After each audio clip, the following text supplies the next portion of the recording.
Bon, bah, c'est parfait. Bah, écoutez, bienvenue à tous pour ce nouveau live Twitch sur le site de Portalia, sur le lien Portalia.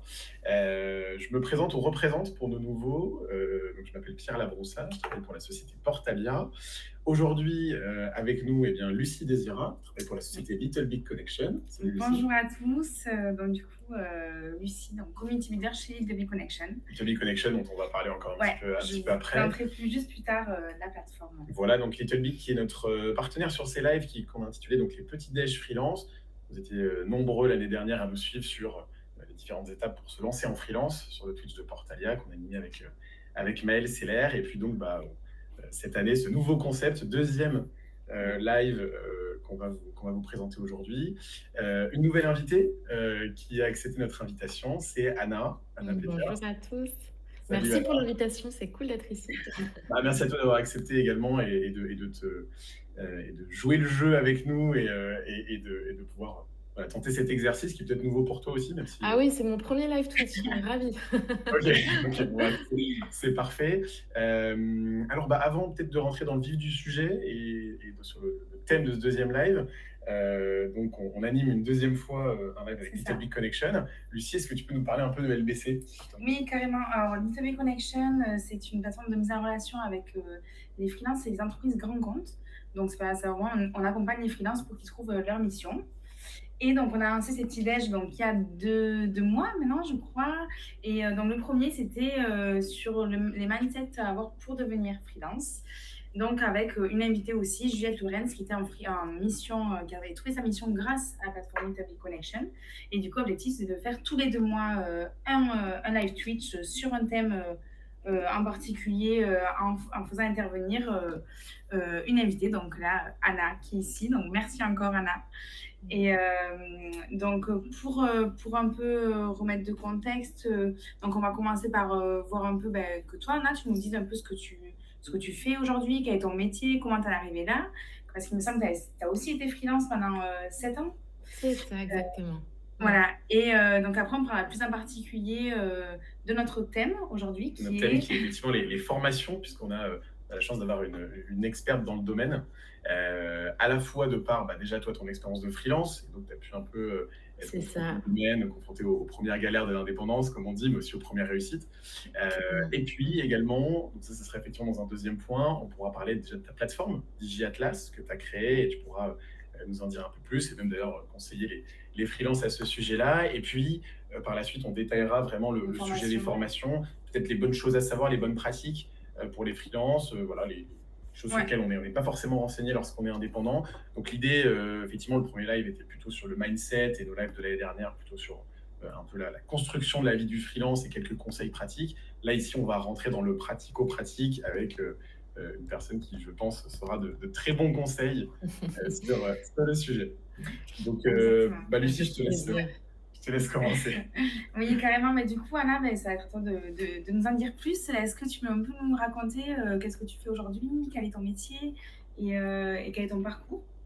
Oui, alors aujourd'hui, moi, donc j'ai créé DigiAtlas, qui est une école en ligne dédiée à l'apprentissage du marketing pour les freelances, les indépendants. Donc, c'est un organisme de formation. C'est pour ça que je connais plutôt bien la formation. Mais avant ça, j'étais freelance, comme vous l'expliquiez. Pierre et Lucie. Donc, j'étais freelance pendant 7 ans. J'ai démarré en 2013, donc assez jeune. Et j'ai été freelance en inbound marketing. Alors, bon, pour ceux qui ne connaissent pas l'inbound marketing, c'est le marketing de contenu. Donc, d'abord, marketing digital, j'étais assez généraliste. Et puis après, je me suis spécialisée sur ce marketing de contenu. Donc, c'est pouvoir créer du contenu pour faire venir les prospects à soi sur Internet. Donc, gérer à la fois toute la stratégie digitale pour les clients. J'avais des clients, des PME, des plus grands comptes, des agences. Et puis après, je me suis spécialisée dans les indépendants et les freelances qui me demandaient des conseils. Et c'est vrai qu'au départ, j'ai pas mal ramé parce que je savais pas comment faire en fait. Je savais pas comment trouver des clients, j'avais pas de réseau. Et puis en 2013, on n'entendait pas beaucoup parler du freelancing. Enfin, je sais pas où vous étiez en 2013, mais c'était pas un truc aussi facile qu'aujourd'hui, disons. C'était un peu précurseur, même si on en entendait beaucoup parler aux États-Unis. En France, c'était pas encore le cas. C'était, voilà, on fait des études, on fait un bac+5 et on rentre dans une grosse boîte et finalement se lancer à son compte, qui plus est assez jeune, on se dit, pourquoi en fait? L'insécurité, et Ouais. finalement, c'était un truc qui, moi, me plaisait et j'avais vraiment envie d'essayer de me donner les moyens et finalement, le fait de le faire jeune, bah, c'est enfin, on se Ouais, pose moins de questions, je crois. C'est c'est un aussi vrai ça. challenge. Ouais, c'est ça. Et du coup, pourquoi toi, tu t'es penchée vers le freelancing? Est-ce que quels a été les éléments déclencheurs un peu qui t'ont emmené vers ce chemin-là?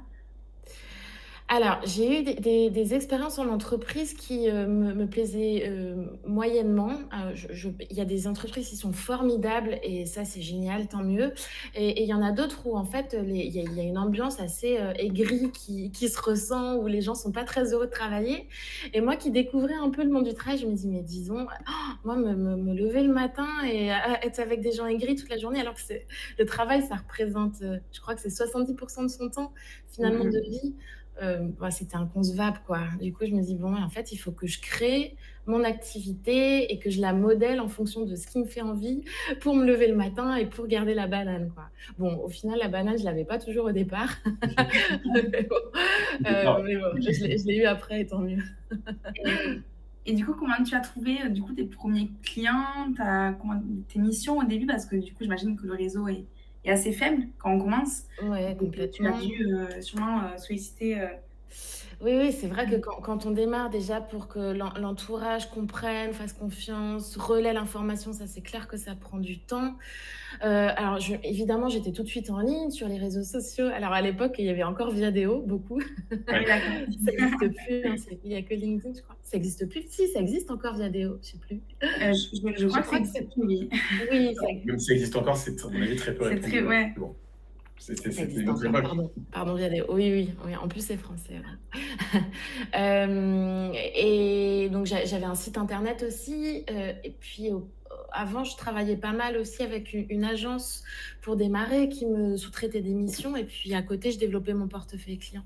Donc ouais, c'était plutôt internet, et puis en fait, j'ai commencé avant l'arrivée de plateformes comme Little Big Connection et D'accord. quand il y a des plateformes qui sont créées, de mise en relation entre, entreprises et freelance et ben j'étais, ouais, je pense l'une des 1res inscrites, quoi.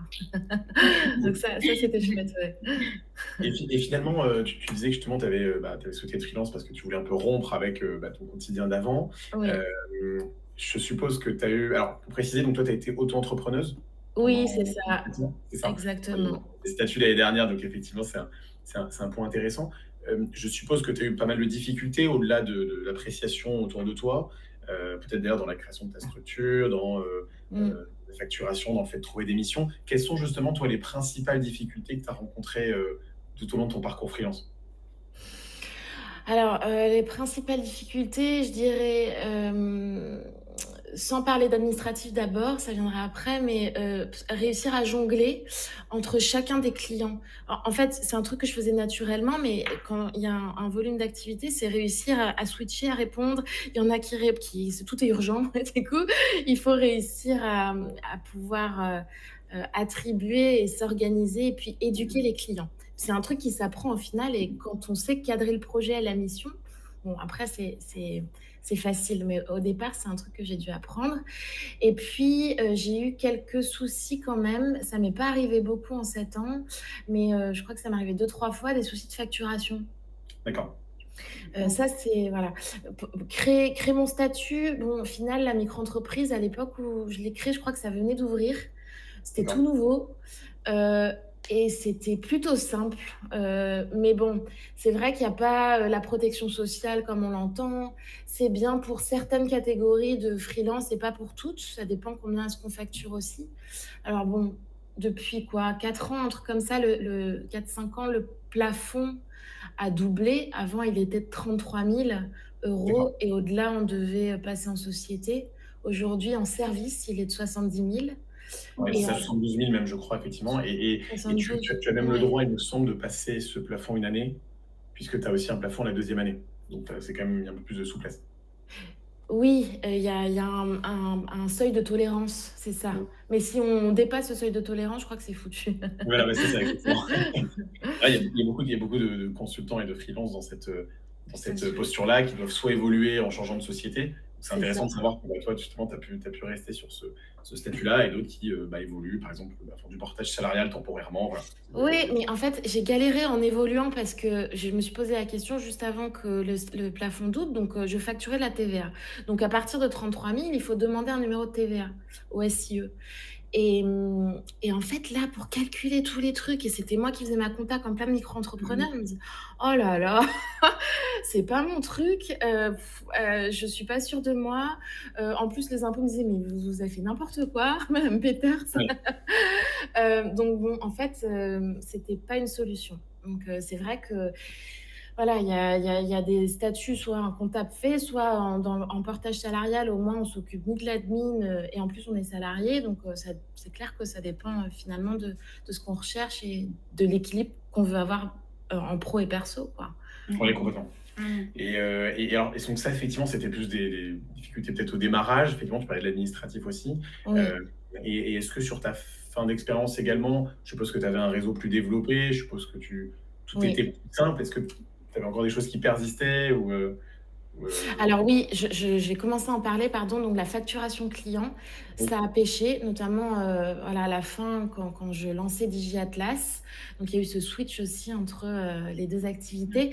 Mais voilà, il y a un client avec qui je m'entendais bien et à un moment, bah, il m'a pas payé pendant 8 mois. J'avais beau relancer, relancer, relancer. En fait, il avait quelques difficultés. En fait, il ne me mettait pas en priorité de ses facturations.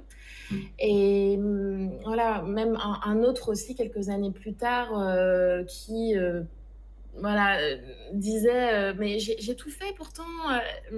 On comprenait il y avait un loup, quoi. Pourtant, on me disait, mais si j'ai fait, t'inquiète pas, tout va bien. Mais bon, donc c'est sûr que c'est un truc, et en plus, je le recommande aujourd'hui c'est de regarder sur société.com si la société est saine. Parfois, il y a quelques données financières qui peuvent alerter et donner des indicateurs rouge, orange ou vert, tout va bien.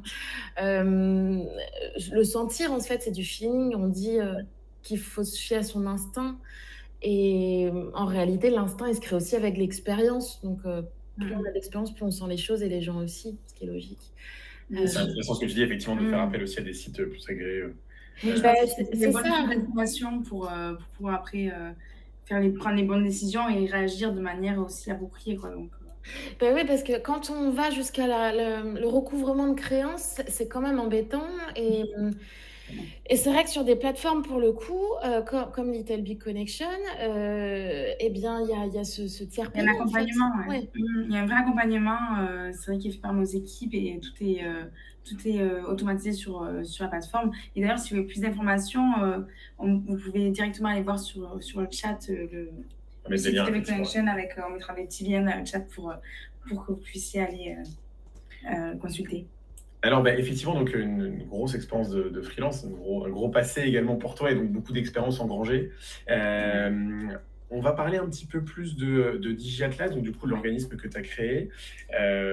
Ouais, Je te laisse la main. tu as créé en 2018, il me semble, donc après 7 ans de freelancing. Est-ce que tu peux nous raconter un peu comment tu as créé, pourquoi tu as voulu déjà créer cette entreprise de formation? Donc, on te laisse. Alors, j'ai créé DigiAtlas en fait, parce qu'il y a plein de personnes qui venaient me voir, me disent, mais en fait, Anna, c'est vrai que tu t'es lancée super tôt. Au départ, je te prenais un peu pour un extraterrestre. Et en fait, comment t'as fait? Parce que moi aussi, maintenant, j'ai envie de me lancer. Et puis, j'étais dans des coworking pour ma santé mentale aussi, parce que j'aimais pas, moi, ça dépend de chacun, rester chez moi tout le temps. J'avais besoin aussi de voir du monde, et au-delà du réseau, quoi. C'est d'avoir un cadre aussi approprié. Et au coworking, les gens me demandaient, ah, mais tiens, comment tu fais en digital? Et en fait, c'est vrai que j'ai créé finalement l'école que j'aurais adoré avoir avec cet appui et ces questions en me disant, mais en fait, il y a plein de gens qui aimeraient savoir comment se lancer aujourd'hui. Donc, j'ai monté ça. Alors, le projet, il a maturé dans mon esprit, parce que entre l'idée et puis le passage à l'action, il y a souvent un temps qui est quand même assez important. J'ai compris que je voulais faire ça en 2016. Après, voilà, le temps de lancer au niveau juridique, c'était plutôt fin 2018. Et le temps de mise en marche opérationnelle, 2019. D'accord. OK. Ah oui, donc il y a eu quand même 3 ans avant que enfin, entre, ton idée et que la C'est réalisation ça, du film. parce qu'on Donc a beau bravo avoir déjà parce l'idée, que après il c'est faut se dire: «Bon, bah, OK, j'ai mon activité aussi». Et je dis toujours à ceux qui osent pas se lancer que quand même en France, on est dans un super pays, même si mmh on a parfois raison de râler et puis on n'est pas français pour rien. Et c'est quand même facile de se lancer, les démarches, elles sont simples. Voilà, tu parlais du partage salarial, Pierre, comme Portalia, c'est vrai que c'est simple, enfin, mh. pour certaines catégories. Je veux dire, il y a des allocations de chômage qui permettent de pouvoir, enfin, quand on y a Bon, on va droit, en parler lancer effectivement, une Ouais, c'est sur l'accès à vrai. la formation, effectivement, tu as raison. Mais c'est qu'il c'est y a ça, beaucoup de et lancer dispositifs une comme ça. activité à Ouais. côté.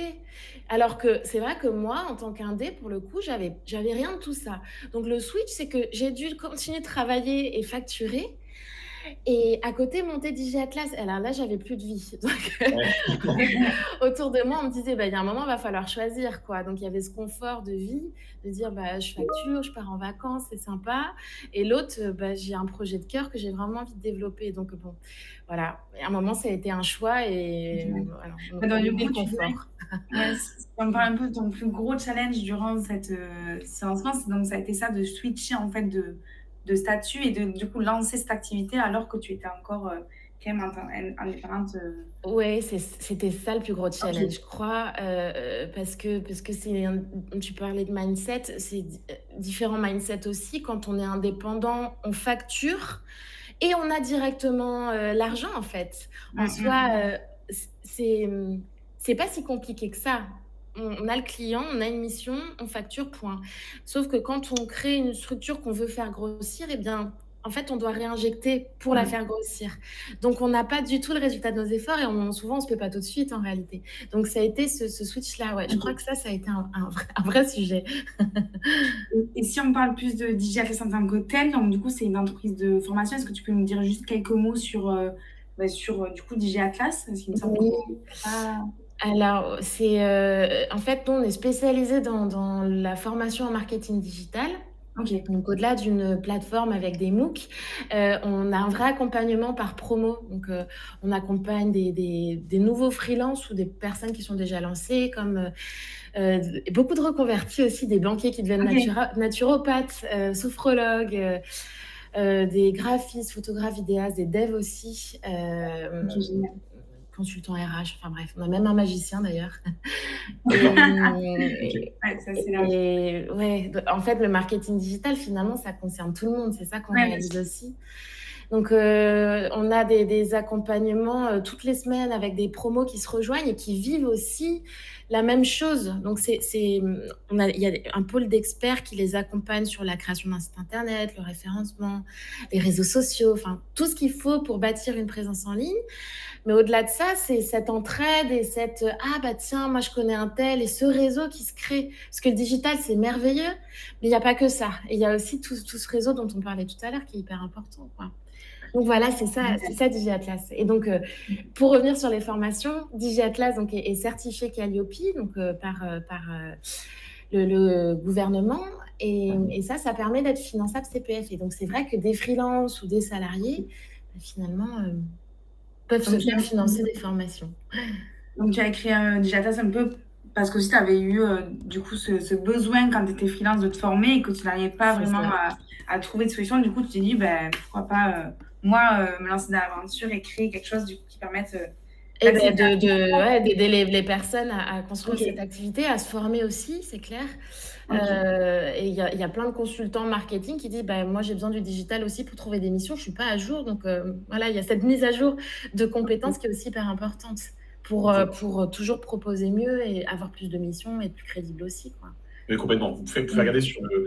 sur le lien, hein, je ne l'ai pas évoqué, mais effectivement, vous pouvez aller sur le lien Digiatlas. Twitch, Mmh mh. digiatlas.com, Yes, digi-atlas.com, c'est précisé. Et merci puis beaucoup. évidemment, alors je ne l'ai pas précisé non plus, mais toutes les personnes qui auraient des questions à la fois sur DigiAtlas et sur les Oui, formations, sur le thème qu'on va aborder, n'hésitez pas. n'hésitez pas. Alors justement, tu en as un petit peu parlé et on va rentrer plus dans le détail. Euh, Aujourd'hui, donc, l'accès à la formation pour les freelances, alors c'est quelque chose dont on parle de plus en plus. Mmh. Euh, Nous, chez Portalia, on voit que c'est un sujet de plus en plus présent, notamment pour personnes qui sortent du salariat et qui finalement se lancent à peine dans l'indépendance, d'autres qui ont par exemple des missions qui ne sont pas totalement à temps plein et donc qui ont un temps libre aussi pour rentabiliser justement ce temps pour faire des formations. Dans un premier temps, est-ce que toi, de par ton expérience personnelle et de par Digitlas, pourquoi tu penses que c'est important de se former quand on est indépendant justement? Effectivement, quel est Oui. pour quelle raison finalement? Pour quelle raison? En fait, c'est ce que je disais, c'est que on réalise à quel point le monde va vite finalement. Et je crois que c'est en 2030, c'est 60% 60% des jobs n'existent pas encore, ceux qu'on demandera en 2030. Donc, on voit l'obsolescence des compétences. Et donc, il faut tout le temps se former. Et on le voit dans nos métiers, en marketing digital, on doit sans cesse être à la page. Et quand on voit des développeurs qui veulent aussi se spécialiser dans un langage ou autre pour trouver des missions, pour s'éclater, parce que ça les intéresse aussi, c'est très important de se former tout au long de sa vie. Et je pense que la formation, vraiment, elle sera au cœur de la réussite d'un indépendant. Parce que si on ne se met pas à la page, il y a un moment, on n'est plus... on n'est plus à même de répondre correctement aux missions qui nous sont demandées. On n'est plus en adéquation avec ce qui est recherché sur le marché. Et puis, c'est fun de se former aussi et apprendre, quoi. Ouais, et puis c'est un vrai surplus aussi parce qu'il y a un gros marché évidemment du freelancing aujourd'hui. Oui, Et pour aussi se présenter à des clients et se mettre en avant, en fait, on voit de plus en plus que l'appui de certification, Ouais, bien sûr. le fait d'avoir complété des formations en ligne, le fait également complètement. d'avoir communiqué à son réseau, hein. D'ailleurs, je pense que LinkedIn, justement, est fou de posts sur des formations que font les Ouais, c'est une belle consultants, les freelances. valorisation. Ouais, bien C'est une sûr. super valorisation. Et effectivement, tu as raison, c'est que tu parlais d'obsolescence de compétences. Je pense qu'à terme, c'est hyper important C'est la clé, ouais. voilà, pour rajouter encore une pierre à l'édifice de son CV. Et même si on aborde le thème financier, c'est parfois aussi pour gagner peut-être quelques euros sur son taux journalier, parce que justement, on est capable d'avoir Exactement. la Ouais. formation équivalente. Et voilà. Oui, c'est ça. Quand on a ce diplôme ou cette certification qui atteste ses compétences, c'est vrai que c'est un plus finalement. Et après, c'est un plus pour tous les métiers, même pour les salariés qui ont d'ailleurs donc Ouais. Bah oui. l'accès au CPF. Est-ce que, du coup, tu peux nous parler plus de à quoi ont droit les freelances et les indépendants? Puisqu'on parle beaucoup du manque d'informations pour les salariés, par exemple, mais pour les freelances, c'est vrai que c'est assez compliqué d'avoir les bonnes informations. Donc, Oui, après, Ouais. à quoi ils ont droit Après, finalement, droit. effectivement. Comment? Pardon, j'ai pas compris. À quoi ils ont droit finalement les Ah oui, indés ouais, alors en fait, effectivement, Lucie, les indés qui étaient salariés avant, ils ont évidemment le droit au CPF, parce que le Ouais, bien CPF, sûr. ils se périment pas. Ils se périment quand on part à la retraite. Donc, Donc, ça laisse le temps. D'accord. oui, et parfois, il y en a qui nous disent, bon, allez, moi, j'ai 60 ans, là, la retraite, c'est demain. Je suis pas prêt encore à être, à rien faire, et j'ai vraiment envie de développer une activité à côté. Je solde mon CPF. Donc, bon. C'est vrai que c'est un droit qu'on acquiert finalement tous les mois, qui se renouvelle chaque année en avril, je crois. Donc, c'est génial. Et je trouve que le gouvernement en a beaucoup plus parlé depuis le confinement. Donc ça, Ah oui, donc il y a beaucoup Ouais. d'appels de démarchage qui se fait depuis quelques mois. Alors, il y a eu beaucoup d'arnaques aussi. Donc, je pense Ouais. que Bien sûr. je pense que c'est Très aussi pour ça prudent, qu'on oui. en entend parler. Ouais. Mais oui, c'est un droit incroyable. Et encore une Ouais. fois, on est dans un beau pays, quoi, pour ça. Et puis, au-delà du CPF, il y a aussi les OPCO, donc Ok. les indépendants qui. Les OPCO, tu peux préciser peut-être ce que c'est, Anna? Oui, c'est des organismes financeurs Ok. qui financent des formations. Voilà. D'accord. Et qui sont rattachés à un code APE, NAF. Donc, chaque indépendant, quand il crée sa Ok. société, en fonction de la nature de son activité, est relié à un code APE, NAF. Ok. Et ce code est lié à un OPCO. Il en existe 7-8, je crois, je ne suis plus sûre du chiffre. Ok. Donc, il y a l'AFDAS, il y a le FIFPL, etc. Et ces OPCO délivrent à peu près 1 000 € de droits à la formation par an. Et ces droits, ils ne sont pas renouvelables d'année en année. Donc, si vous ne les avez pas utilisés au 31 décembre, c'est squeezé, il n'y a plus le droit à l'année suivante. Enfin, vous n'en avez pas plus l'année suivante. Et tous les indépendants ont droit à 1 000 € ou ça dépend de certains critères en particulier Ça dépend de certains critères. D'accord. Si l'OPCO, voit qu'il y a un vrai lien entre, votre besoin en formation et votre activité, eh bien là, c'est sûr, ils vous financent en fait en totalité. Donc, je sais que le FIFPL, c'est à peu près 1 000 €. L'AGFIS ou ils sont un peu plus généreux, c'est 1 400. Enfin bref, voilà, ça, faut se renseigner.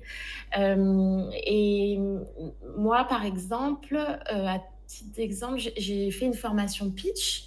Et là, c'était pas vraiment lié à mon activité de consultant marketing digital à l'époque. Et donc, on m'a financé 250 €. Bon, j'ai pu faire des cofinancements, donc payer une partie à l'époque avec mon CPF OK. et une partie avec ce FIFPL, l'OPCO dont je Budget. faisais partie à l'époque. Donc, il y a toujours des possibilités de cofinancement et les OF, en général, enfin nous on le fait en tout cas, accompagnent sur ces possibilités de construction de dossiers de financement parce que c'est vrai que ça peut paraître compliqué. D'accord, OK. Très clair. Et alors tu parlais aussi, je crois que tu as aussi des démarches avec Pôle emploi également, tu as des aides Oui. également qui sont C'est réalisées? ça. Donc quand on est demandeur d'emploi, on a aussi le droit à des aides. Bon, là, la clé, c'est que ça marche pas tout le temps. En vrai, il faut bien s'entendre avec son conseiller et qu'il comprenne ce qu'on veut faire. Alors parfois, il y en a qui renvoient vers les formations Pôle emploi. Certaines sont très bien, d'autres moins bien.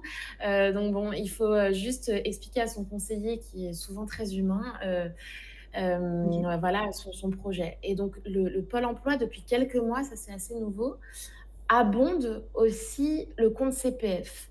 C'est-à-dire que, admettons, vous avez une formation qui coûte 2 000 €, vous avez que 1 500 € de CPF, et ben, ils peuvent abonder la différence de 500 €. Et ça OK. passe par la même plateforme, et c'est nouveau, qui est la plateforme de mon compte formation, quoi. Tout se passe au même endroit. Et D'accord. s'ils doivent financer à 100% la formation, là, ça se passe sur le compte Kairos, Kairos, de tous les demandeurs d'emploi. Et donc, ils doivent faire OK. la demande dessus. Voilà. D'accord. OK, effectivement, c'est des éléments intéressants. On Mmh. rappelle simplement l'élément que tu évoquais tout à l'heure, donc l'OPCO, OPCO, si je C'est dis pas ça, de bêtises. Donc, n'hésitez pas à vous renseigner exactement. également. Alors, est-ce qu'il y a des, critères d'éligibilité? C'est-à-dire, est-ce que, lorsque je viens de monter ma structure, est-ce que, bah, il y a des choses sur lesquelles je peut-être des limitations justement sur ces accès à la formation? Est-ce qu'il faut que je renseigne forcément un numéro de SIRET? Est-ce que, comment ça se présente? Alors oui, il faut un numéro de SIRET, bien sûr. Ça marche pour tous les statuts, ça marche aussi pour les micro-entreprises. D'accord. Quand on est en portage, ça, Pierre, tu le sais mieux que moi, c'est du CPF parce qu'on est salarié porté. Ça On reste marche salarié, aussi. effectivement, ouais. Donc en fait, c'est la société qui est garante ici, puisque le consultant ou le freelance est salarié ici. Mmh. Oui, c'est ça. Donc, il faut minimum, 3 mois d'activité et au moins 1 € quand on n'est pas salarié, hein, mais 1 € déclaré à l'URSSAF. Voilà, c'est D'accord. OK. ce sont les conditions. Il n'y a pas besoin, de minimum de chiffre d'affaires en réalité. Quand on est micro-entrepreneur, enfin, j'insiste parce qu'ils croient toujours qu'ils ont droit à rien, donc il y a 0,2% de droit à la formation, à la cotisation pro, et on le voit dans les déclarations mensuelles ou trimestrielles. Et D'accord. après, bah, D'accord. voilà. Donc on alimente aussi quand on est auto-entrepreneur ou en micro-entreprise, ça dépend de l'appellation. On alimente en fait, la possibilité de faire des formations. Exactement, c'est ça. Et Exactement. du coup, donc il y a une plateforme qui propose de toutes les formations. Comment ça se passe concrètement, si moi je veux me former aujourd'hui, je vais sur, un site en particulier et je cherche ma formation, directement? Comment est-ce qu'on trouve une formation? C'est C'est ça. ça qui nous correspond? Oui. Alors, bah, je dirais les recherches internet. Il y a des annuaires de formation OK. aussi, comme, ma formation qui permet d'avoir des billes aussi sur ce qui existe. Il y a des plateformes qui sont très connues, où il y a toutes les formations pour se développer, comme Open Classroom, hein, je vais leur faire de la Mmh. pub, où là, on peut apprendre, enfin, je sais pas, on est dev, on peut apprendre plein de langages, le Python, le Xamarin, je ne sais quoi. Ça, c'est plutôt facile et je sais qu'ils sont éligibles et en plus, c'est français, il faut les mettre en avant. OK. Voilà, ça, c'est possible. Après, sur internet, tout simplement, en fait, en tapant les mots-clés, le type de formation qu'on recherche, on regarde les avis aussi, puisque les avis parlent. En soi, il y a toujours des témoignages, et avec quelques recherches ou des retours presse, on voit aussi si la qualité est bonne, quoi. Enfin, c'est ça. D'accord. Ouais. Nous, quand on a des personnes au téléphone, ils nous disent tous, bah oui, j'ai vu les avis, oui, je suis allée sur le site, oui, c'était attrayant.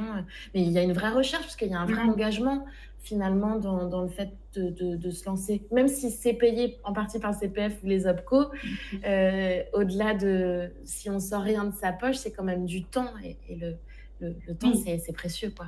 Donc, il faut Oui, bien surtout je pense choisir, que c'est les sûr. avis, c'est un bon moyen de faire le tri aussi parce qu'il y a quand même beaucoup, beaucoup de plateformes qui existent. C'est clair, Donc je pense que c'est un moyen quand même assez efficace d'essayer d'orienter ses choix, quoi. c'est ça. Oui, il y a une vraie richesse du monde des formations, notamment sur internet. Mmh. Justement, c'était une question on voulait te poser finalement, quelles étaient les meilleures méthodes pour se former? De ce que je comprends, dans ton cadre, en fait, c'est internet finalement le Ouais. 1er relais finalement. C'est trouver, Ah oui, c'est vrai. En fait, mais après, il existe plein de formations en présentiel aussi, hein. C'est sûr qu'avant, on faisait que du présentiel, mais c'est ce que je dis à tout le monde, finalement, je trouve que le fait de se former en ligne, c'est quand même, enfin, il y a pas cette émulation peut-être qu'on peut avoir en présentiel. En revanche, on peut avoir accès souvent aux mises à jour quand même, et comme tout est très vite obsolète, c'est un accès facile finalement à cette information qui change continuellement. Donc, pour ça, c'est un vrai avantage. Et puis, pour quand on vit pas dans des grandes villes, on vit à la campagne, voilà, on n'a pas besoin de se déplacer, et ça rend aussi la formation accessible à tout le monde. Donc pour ça, le numérique, c'est quand même super bien. Mmh mh. Voilà, après, cette émulation, ça se trouve aussi en ligne finalement. C'est ouais, pas la complètement. même chose, ça se ressent pas de la même manière, mais ça peut se trouver. En tout cas, nous, on fait tout pour, donc ça se trouve, c'est sûr. C'est clair.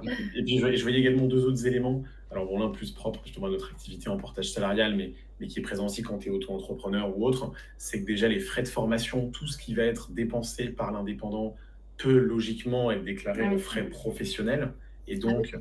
voilà, bénéficier d'une réduction de charges sociales par l'URSSAF Mmh mh. au biais, enfin sur le principe de la formation. Je pense que, bah, tu en as peut-être bénéficié peut-être toi-même, Anna, lors de tes années, de freelance? Non, je crois pas. Enfin, je savais pas. Je pense que je connaissais pas l'administratif français à l'époque. Pas aussi En tout cas, en contraignant. portage, c'est le cas. Effectivement, ça dépend peut-être certainement des statuts en tant Mmh mh. qu'indépendant. Et puis, la deuxième chose que je voyais également, justement, on parlait d'internet, on parlait du présentiel. Je crois qu'il y a aussi pas mal d'appui au niveau des régions. On a parlé justement Oui. lorsqu'on n'est pas dans des grandes villes, au niveau des régions, au niveau des départements. J'ai des retours de freelance qui, justement, ont bénéficié d'une aide, du département, qui ont bénéficié de formations organisées par leur mairie. Donc, c'est aussi, Mmh un peu mh. d'ailleurs comme, et pas que dans le Mmh. freelancing ou dans la formation, un peu dans tous les Mmh mh. éléments de vie, que ce soit du juridique, que ce Ouais. soit de l'administratif. En fait, on a aussi ces liens-là qui sont directement la mairie du coin, quoi. Ouais, il Donc, faut savoir s'informer en Ouais. fait, juste de manière, efficace. C'est ça, la mairie, la CCI aussi finalement. ouais, le C'est commerce et vrai qu'il y a plein de l'industrie. choses qui se font. Mmh. Oui, il faut juste aller voir, et il y a tellement d'aides en fait. Je crois que la formation, c'est 35 milliards, il me semble, et que l'État, injecte par an, et qui c'est énorme, et qui donne en fait à plein d'organismes, qui collectent aussi. Donc, en fait, la formation, quand je vois même, les instituteurs ou l'éducation, sans parler de la formation professionnelle, c'est un truc qui est hyper important finalement, Mmh parce mh. que c'est ce qui permet d'évoluer toute sa vie. Donc, Ouais. bon, Non mais complètement. ouais. Et on voit surtout, comme tu le disais, hein, qu'il y a un vrai soutien des Mmh mh. organismes, de l'État, des C'est ça. sociétés qui portent. Je crois même que, je ne sais pas si vous avez des partenariats peut-être avec des organismes de formation d'ailleurs, chez vous? C'est en cours, ouais, C'est en c'est cours, en ouais. cours, ouais. Ouais. C'est vraiment un besoin qu'on a vraiment identifié chez les freelances Ouais. qui nous demandent beaucoup. Est-ce qu'il y a des formations, des organismes de certification aussi, beaucoup? Donc c'est surtout dans l'IT, parce que nous on a quand même beaucoup de profils, IT, de mission IT, et c'est vrai que, la formation dans ce milieu-là, c'est, primordial, quoi. C'est essentiel. Oui, ça c'est sûr. Bien sûr. En tout cas, alors, si on peut peut-être te poser une dernière question, parce qu'effectivement, notre live va toucher à sa fin. Déjà? Alors, oui, C'est rapide. décidément, tu as vu, 9h07, on a déjà, pas mal, abordé le sujet, pas mal justement déblayé ce thème des formations. D'ailleurs, s'il y a des questions, n'hésitez toujours pas, Oui, voilà, on a encore quelques minutes, hein, donc on reste connectés. vous pouvez y aller. Est-ce que finalement, tu aurais un dernier conseil, ou plutôt, tu vois, je sais pas, disons, que je suis une personne qui veut se lancer, peut-être que ça peut nous concerner tous les deux d'ailleurs. C'est fou, hein? On va pour se lancer ou on est prêt à faire la démarche. Est-ce que finalement, par rapport à la formation, par rapport à la manière de se mettre en avant sur les réseaux et par rapport à nos clients, est-ce que tu aurais peut-être le conseil suprême à nous communiquer ou, voilà, que sais-je? Oui, je le remarque et moi je le faisais pas du tout au début de ma vie d'indé, c'est toujours garder un temps finalement pour sa communication, même Oui, si on a des clients, et c'est travailler sa marque personnelle parce qu'en fait, quand on est indépendant, on se voit. Alors parfois c'est un peu compliqué aussi de s'allier à des compétences quoi et de fusionner ses compétences avec sa propre personne ou personnalité. Mais finalement se mettre en avant soi, c'est créer sa marque personnelle et ben c'est ce qui permettra d'être courtisé, d'avoir des missions, de Hem, quand on est même sur une plateforme, hein, comme Little Big finalement et qu'on a des offres de mission, le client, le prospect, qui nous sollicite, il va regarder à côté ce qu'il en est. Donc, quand on a développé au-delà d'avoir un bon relationnel téléphonique et cetera, une marque personnelle qui atteste de, nos compétences ou, parce qu'on communique et bah, ça c'est clé et pour tous ceux qui veulent se lancer, c'est vraiment important de pas lésiner là-dessus, quoi. C'est clair. Et Donc la puis marque il faut personnelle est faut surtout y vraiment, aller, quoi. oui, oui, complètement, tu ouais, as raison. Et donc bien c'est sûr, vraiment ouais. tout ce qui touche à son image et à son développement, bah, d'image sur les réseaux sociaux, Mmh. par rapport à des clients et autres. Il OK. faut oser, C'est ça. Faut oser et après il faut être en accord aussi avec qui on est parce que si on prend bien sûr. un mode qui nous appartient pas, on n'arrivera pas à continuer dans le temps alors il faut être récurrent. C'est ça aussi la clé sur internet et sur les réseaux sociaux. Donc faut trouver son angle à soi et c'est aussi ça le personal branding, c'est qu'est-ce que je veux moi, relayer au monde et à mon audience, avec, tous les éléments de ma personnalité et c'est la cohérence et l'alignement qui fera sens en fait. Ouais, merci. Bah, en tout cas, merci une nouvelle fois, Anna, d'avoir été avec nous, Ouais, Merci à d'avoir vous. pris le temps de ton petit déjeuner pour nous accompagner. Merci à toi, Lucie, ouais, également. c'était un plaisir. Et puis donc nous, alors LBC Portalia, on se retrouve donc normalement dans Dans 2 deux mois, mois pour le prochain Petit Déj Freelance. le sujet est à venir. Le sujet est à Restez venir. connectés. Voilà, restez connectés sur Mmh. LinkedIn évidemment, et puis bah, sur différents réseaux. Anna poste Je quelques vous stories. écouterai aussi dans 2 mois. Voilà. Je serai de l'autre côté là, c'est cool. Avec plaisir. En tout cas, tu es la bienvenue si tu veux repasser. Avec grand plaisir. Merci pour l'invitation, c'était très chouette. Et bonne journée à tous. Bonne journée à tous. Merci, salut, Salut. ciao, ciao.